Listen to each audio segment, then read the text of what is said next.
जय माता दी दोस्तों, आप सभी का आपके अपने channel unique thought by Monika पर बहुत बहुत स्वागत है। आज हम बात करने जा रहे हैं दुर्गा सप्तशी पाठ के अध्याय 8 के बारे में। इस अध्याय में आपको रक्त बीज वध का वर्णन मिलेगा। अगर आप भी इसके बारे में जानने के लिए उत्सुक हैं तो इस वीडियो के अंत तक बने रहिए। दुर्गा सप्तशी पाठ के 7वें अध्याय, जो कि हमारा पिछला अध्याय था, उसमें हमने जाना कि हमारी देवी माँ ने किस प्रकार चंड और मुंड को मार गिराया। इसके पश्चात दुर्गा सप्तशी पाठ के अध्याय 8 में आज हम जानेंगे रक्त बीज वध के बारे में। तो आइए शुरू करते हैं हमारा आज का वीडियो।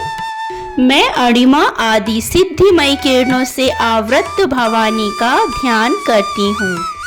उनके शरीर का रंग लाल है, नेत्रों में करुणा लहरा रही है तथा हाथों में पाश, अंकुश, बाण और धनुष शोभा पाते हैं।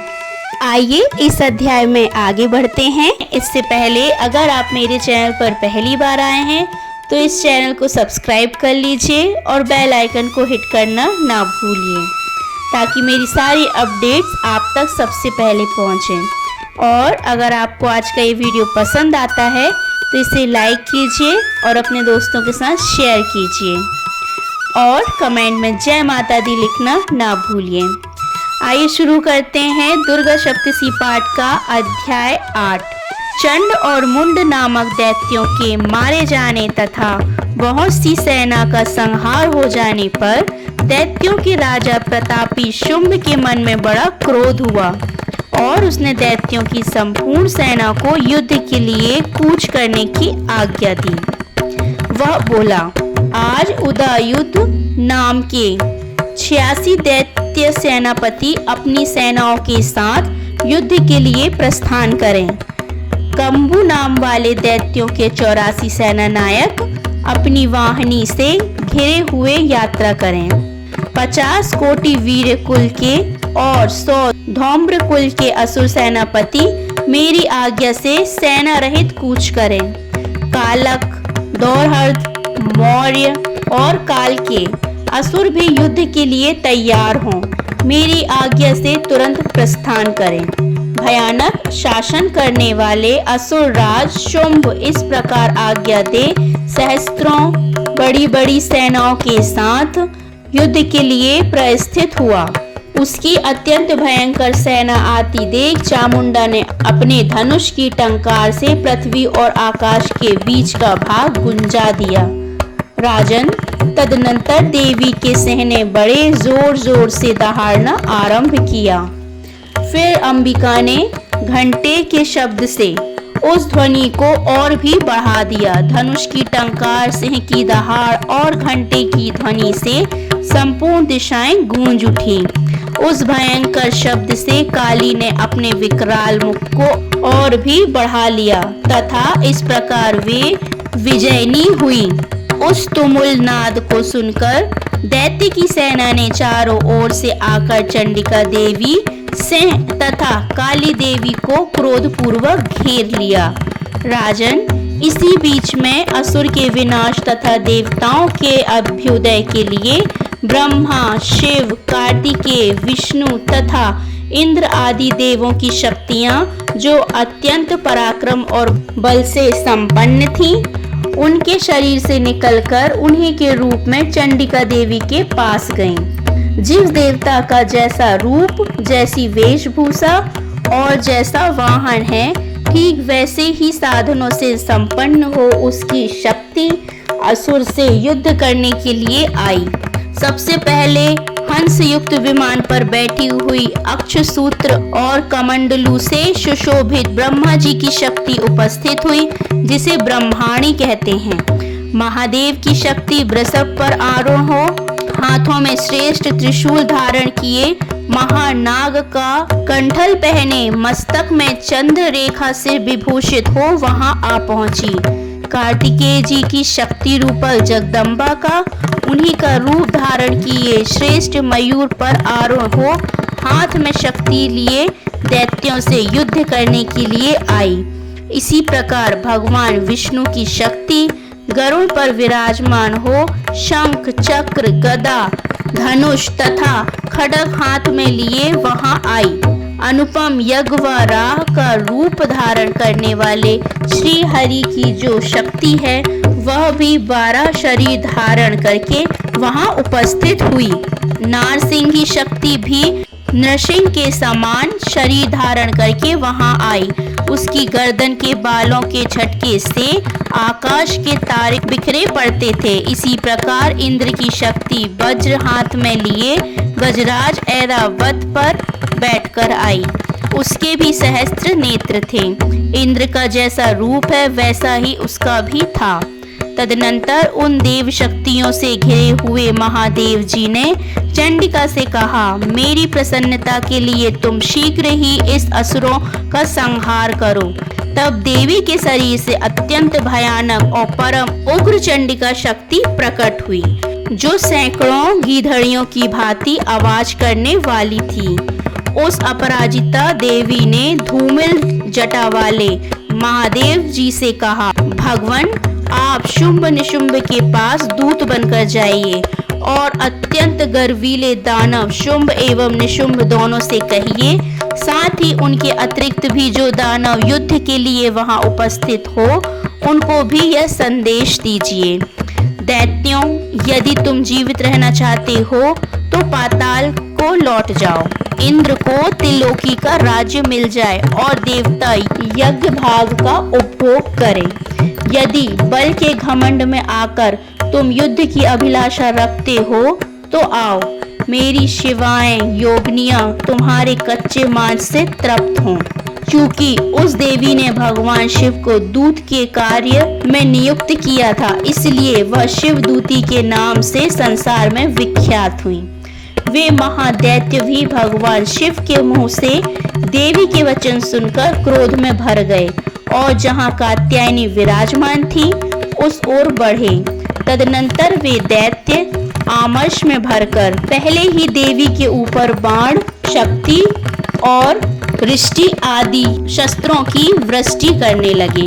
तब देवी ने भी खेल खेल में ही धनुष की टंकार की और उससे छोड़े हुए बड़े बड़े बाणों द्वारा दैत्यों के चलाए हुए बाण, शूल, शक्ति और फरसों को काट डाला।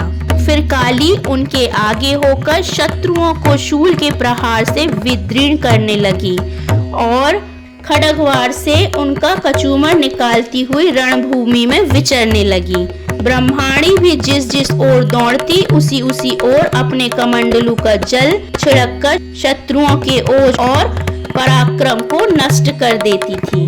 महेश्वरी ने त्रिशूल से तथा वैष्णवी ने चक्र से और अत्यंत क्रोध में भरी हुई कुमार कार्तिकेय की शक्ति ने शक्ति से दैत्यों का संहार आरंभ किया।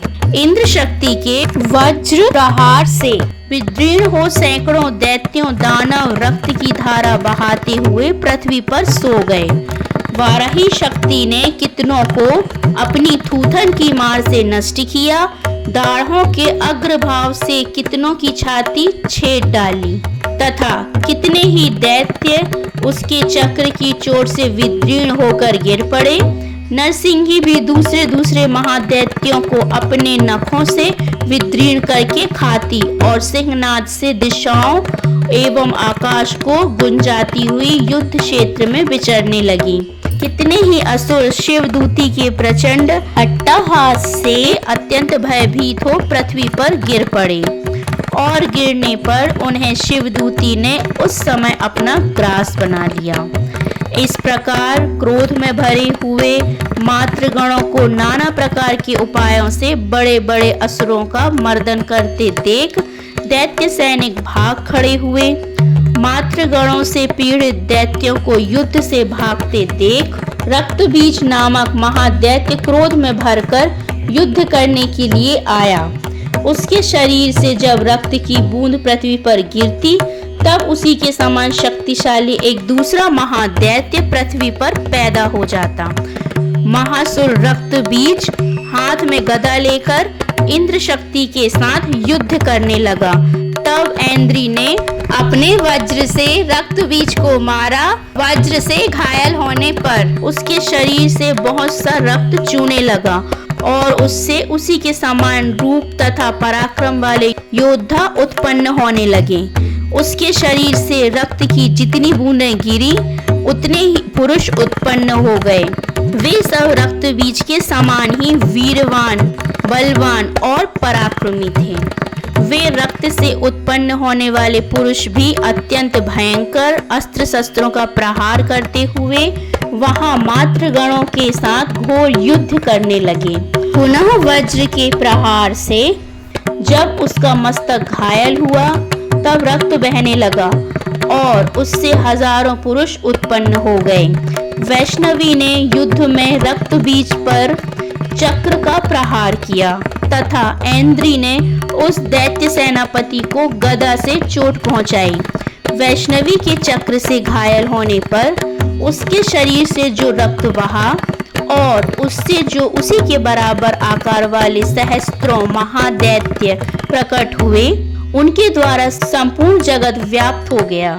कौमारी ने शक्ति से, वाराही ने खड्ग से और महेश्वरी ने त्रिशूल से महादैत्य रक्त बीज को घायल किया।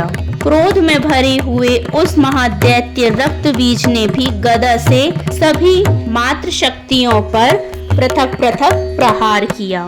शक्ति और शूल से अनेक बार घायल होने पर जो उसके शरीर से रक्त की धारा पृथ्वी पर गिरी, उससे भी निश्चय ही सैकड़ों असुर उत्पन्न हुए। इस प्रकार उस महादैत्य के रक्त से प्रकट हुए असुरों द्वारा संपूर्ण जगत व्याप्त हो गया। इससे उन देवताओं को बड़ा भय हुआ।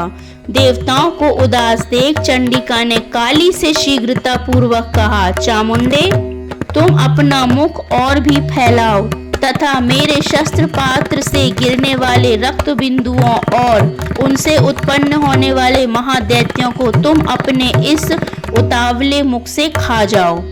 इस प्रकार रक्त से उत्पन्न होने वाले महादैत्यों का भक्षण करती हुई तुम रण में विचरती रहो। ऐसा करने से उस दैत्य का सारा रक्त क्षीण हो जाने पर वह स्वयं भी नष्ट हो जाएगा। उन भयंकर दैत्यों को जब तुम खा जाओगी तब दूसरे नए दैत्य उत्पन्न नहीं हो सकेंगे। काली से यूं कहकर चंडिका देवी ने शूल से रक्त बीज को मारा और काली ने अपने मुख में उसका रक्त ले लिया। तब उसने वहां चंडिका पर गदा से प्रहार किया, किंतु उस गदा पात्र ने देवी को तनिक भी वेदना नहीं पहुंचाई। रक्त बीज के घायल शरीर से बहुत सा रक्त गिरा, किंतु ज्यों ही वह गिरा त्यों ही चामुंडा ने उसे अपने मुख में ले लिया। रक्त गिरने से काली के मुख पर जो महादैत्य उत्पन्न हुए उन्हें भी वह चट कर गई और उसने रक्त बीज का रक्त भी पी लिया।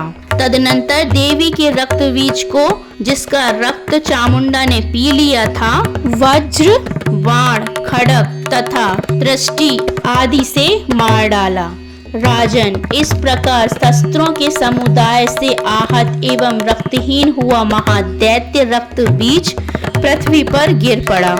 नरेश्वर, इससे देवताओं को अनुपम हर्ष की प्राप्ति हुई और मातृगण उन असुरों के रक्तपान के मद से उद्यत सा होकर नृत्य करने लगा।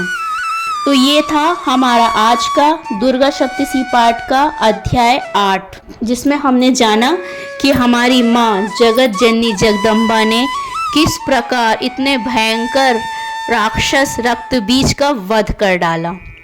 आज का वीडियो आपको कैसा लगा मुझे कमेंट सेक्शन में लिखकर ज़रूर बताइएगा और कमेंट सेक्शन में जय माता दी लिखना ना भूलिएगा। मिलती हूँ आपसे नेक्स्ट वीडियो में दुर्गा सप्तशती पाठ के अध्याय 9 के साथ। अगर आपने दुर्गा सप्तशती पाठ के पिछले अध्याय नहीं देखे हैं तो आप इस चैनल पे ज़रूर देखिए और ज़रूर सुनिए कि हमारी माता रानी ने इस जगत के कल्याण के लिए कितने उपकार हम पर किए हैं। मिलती हूँ आपसे दुर्गा सप्तशती पाठ के अध्याय 9 के साथ। तब तक के लिए खुश रहिए, अपना ख्याल रखिए। जय माता दी।